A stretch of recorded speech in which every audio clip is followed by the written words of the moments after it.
नमस्कार, अक्षर दुनिया वेब टीवी में आपका स्वागत है। मैं हूं राशि आपके साथ। आइए देखते हैं खबरें विस्तार से। अभियान के तहत तब तक हमारा सम्यक अभियान कोई आंदोलन, धरना, प्रदर्शन आदि कुछ भी नहीं करेगा।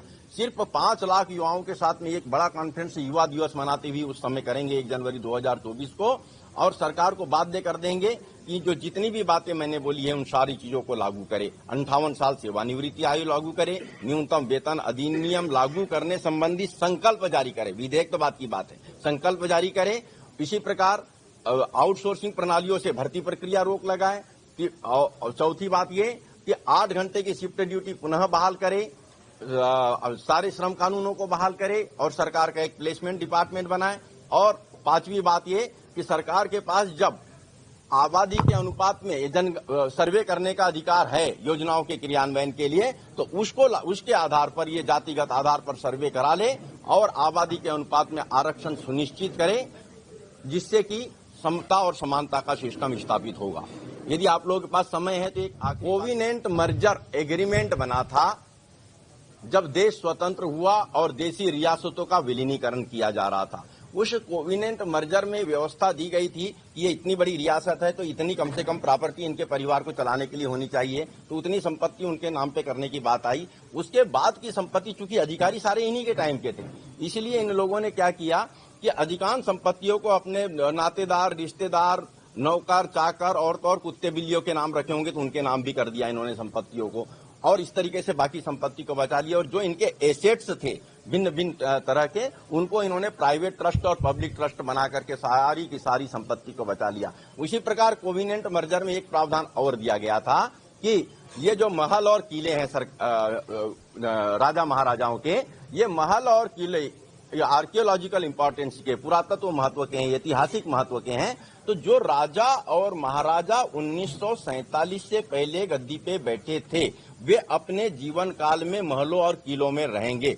आशय स्पष्ट था कि उनके बाद में उनके परिजन महलों और किले में नहीं रह पाएंगे क्योंकि पुरातत्व महत्व के हैं। लेकिन उसके बाद में यही राजा महाराजा सारे के सारे विधायक बनने लगे, सांसद बनने लगे, मंत्री बनने लगे, मुख्यमंत्री बनने लगे, सब यही बनने लगे। इन्होंने सारे प्रावधान अपने अनुकूल कर लिया और वो कोविनेंट मर्जर की जो भी मर्यादाएं थी उनको किनारे रखते हुए जो भी संपत्ति इधर उधर किए थे उसको भी पहले अपने नाम पे लिए, ट्रस्ट पर भी अपने ही कब्जा को बनाए रखे और महलों और किलों पर तो इनका स्थायी कब्जा हो।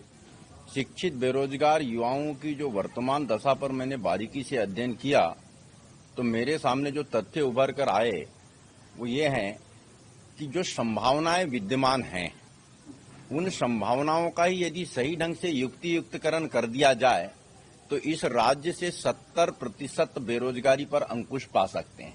जैसे सेवानिवृत्ति आयु पहले सरकारी अधिकारियों कर्मचारियों के लिए 58 साल थी, उसे बढ़ाकर 60 किया गया, 60 से 62 के बाद में उसको 65 करने पर विचार हो गया, 65 और डॉक्टर प्रोफेसर की 68 करने की बात आ गई। यहां पर रुकी नहीं कदम सरकार की। भारत सरकार के भविष्य निधि संगठन EPFO, employment provident fund organisation ने भारत सरकार को बड़ी अजीबोगरीब रिपोर्ट लिख दी कि अब पेंशन का भार सरकार पर बहुत अधिक बढ़ता जा रहा है क्योंकि लोग जल्दी अब मरते नहीं है, लोगों का जीवन बढ़ गया है, लोगों का जीवन ज्यादा बढ़ गया है। तो ये एक साथ 5 साल सेवानिवृत्ति आयु बढ़ा दी जाए, और यदि उन्होंने 5 साल बढ़ा दिया, प्रदेश सरकार 65 और 68 पे पहुंच गई तो 70 और 73 में रिटायर होंगे, तो आखिर स्थिति क्या बनेगी? जब सेवानिवृत्ति नहीं होंगे, पद खाली नहीं होंगे, तो युवाओं के लिए नौकरी के अवसर नहीं मिलेंगे। हमने 31 जुलाई 2024 की डेट में कुछ अधिकारियों के माध्यम से जानकारी निकाली है कि यदि 31 जुलाई 2024 को 58 साल सेवानिवृत्ति आयु लागू कर दी जाती है तो प्रदेश में कितने पद खाली हो जाएंगे। तो आंकड़े निकल के आए 5,30,000। 5,30,000 में सरकारी, अर्धशासकीय, निगम, मंडल, बोर्ड, जनपद एवं शासकीय उपक्रम भी शामिल हैं। तो 5,30,000 सेवानिवृत्त हो जाएंगे। 5,30,000 युवाओं के लिए निश्चित रूप से रोजगार के अवसर मिलेंगे। दूसरी बात यह आती है कि सन 1948 में अशिक्षित वर्ग के श्रमिकों के लिए न्यूनतम मजदूरी अधिनियम लाया गया। उसके 3 स्लैब बनाए गए, अकुशल, अर्धकुशल और कुशल। उसके बाद में कभी भी देश को स्वतंत्र हुए 75 साल हो गया, इस बात पर विचार नहीं किया गया कि शिक्षित वर्ग के कर्मचारियों के लिए भी न्यूनतम वेतन अधिनियम लाया जाए। तो हमने उसके लिए देश के नामी उद्योगपतियों से भी विचार किया है, अर्थशास्त्रियों से विचार किया है और काफी मंथन के बाद में एक ड्राफ्ट तैयार किया है। उस ड्राफ्ट को मैं आपके सामने पढ़ के सुना रहा हूं। ड्राफ्ट में लिखा होगा, मध्य प्रदेश सरकार के लिए है।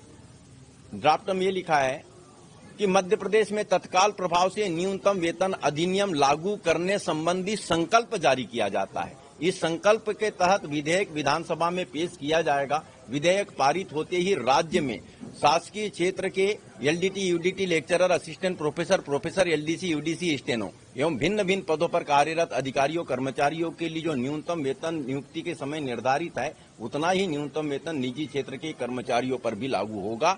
लेकिन यह अधिनियम पदोन्नति एवं वेतन वृद्धि पर लागू नहीं होगा, क्योंकि शासकीय क्षेत्र में पदोन्नति एवं वेतन वृद्धि के लिए निर्धारित कालावधि का प्रावधान है, जबकि निजी क्षेत्र में कर्मचारी अपनी उपयोगिता साबित करके अल्पावधि में ही वेतन वृद्धि एवं पदोन्नति का लाभ ले सकता है।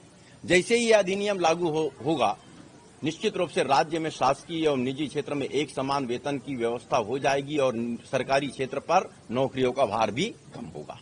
तीसरी बात यह आती है, 1991 में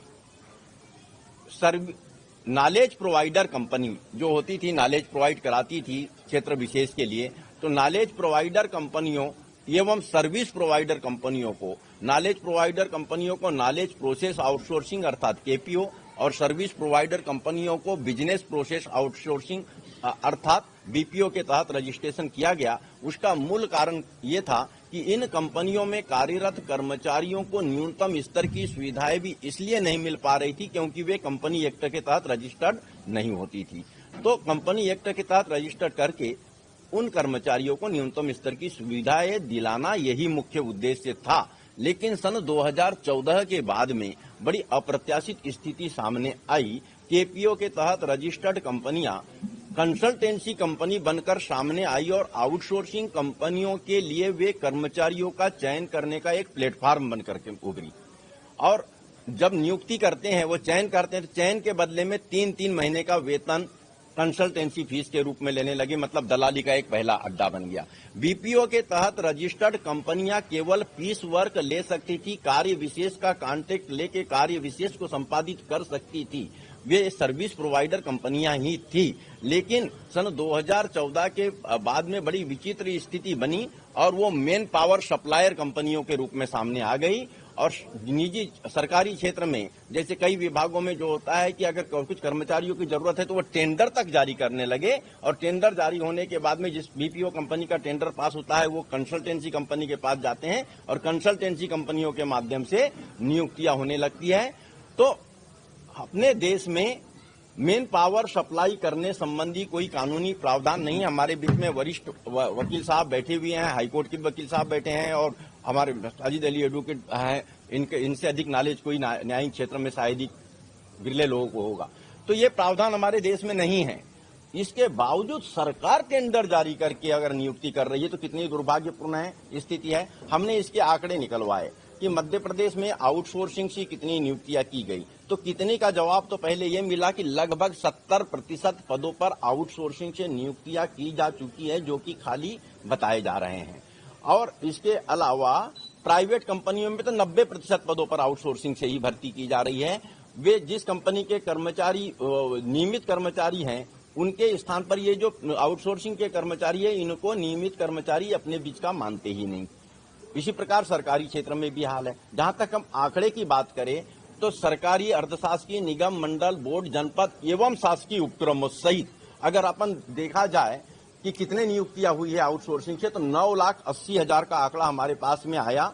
आंकड़ा में हो सकता है कुछ अधिक भी हो, कुछ थोड़ी बहुत कम भी हो, क्योंकि हमने कुछ मापदंडों के आधार पर जानकारियां निकाली है। यदि 9,80,000 पदों पर इनको हटा दिया जाता है, इनके स्थान पर नियमित नियुक्ति की जाती है, तो 9,80,000 इधर और उधर 5,30,000 हो जाते हैं। 58 साल लागू होने में 15,10,000 युवाओं के लिए रोजगार के अच्छे अवसर मिल सकते हैं। और चौथी एक बड़ी महत्वपूर्ण बात आप लोगों के सामने भी आई। जनवरी 2020 में कोरोना हमारे देश में आ रहा था। धीरे धीरे कोरोना ही आ रहा, ये मान रहे थे केरल तक पहुंचा। लेकिन उसी समय में विदेशी औद्योगिक प्रतिनिधि मंडल हमारे देश के प्रधानमंत्री से मिला और उन्होंने बोला, साहब ये देश में जो है पहले 12 से 14 घंटे की शिफ्ट ड्यूटी अंग्रेजों के टाइम में हुआ करती थी, इसको B.R. अम्बेडकर ने 8 घंटे कर दिया। और पहले ऐसे जटिलतम श्रम कानून नहीं थे, कर्मचारियों को रखने और निकालने की पूरी आजादी उद्योगों को थी, लेकिन इन्होंने ऐसे ऐसे जटिलतम श्रम कानून बना दिया कि एक बार नौकरी में रख लो तो उसको निकाल ही नहीं सकते। आरक्षण वाली बात है, आरक्षण वाली बात में मैं 1 मिनट में भी खत्म कर दूं कि आरक्षण वाली बात में आती है कि 54% अगर आबादी ओबीसी वर्ग की है तो हम चाहते हैं प्रत्येक राज्य की सरकार को एक अधिकार मिला हुआ है, जनगणना का नहीं है, केंद्र का है, लेकिन राज्य सरकारों को एक अधिकार है कि राज्य सरकारी योजनाओं के क्रियान्वयन के लिए जातिगत आधार पर सर्वे करा सकती है, और उस आधार पर हम चाहते हैं कि जातिगत आधार पर सर्वे राज्य में हो। उससे आबादी के अनुपात में आरक्षण भी होगा, और 10% हम एक्सीलेंस कैटेगरी के लिए भी आरक्षण चाहते हैं। सरकारी परीक्षा में सबसे अधिक अंक जो लाए उनको 10% आरक्षण दिया जाए। ये मेरे 5 मुद्दे थे। भोपाल की ताज़ा खबरों के लिए हमारे YouTube चैनल को लाइक करें और सब्सक्राइब करें। धन्यवाद।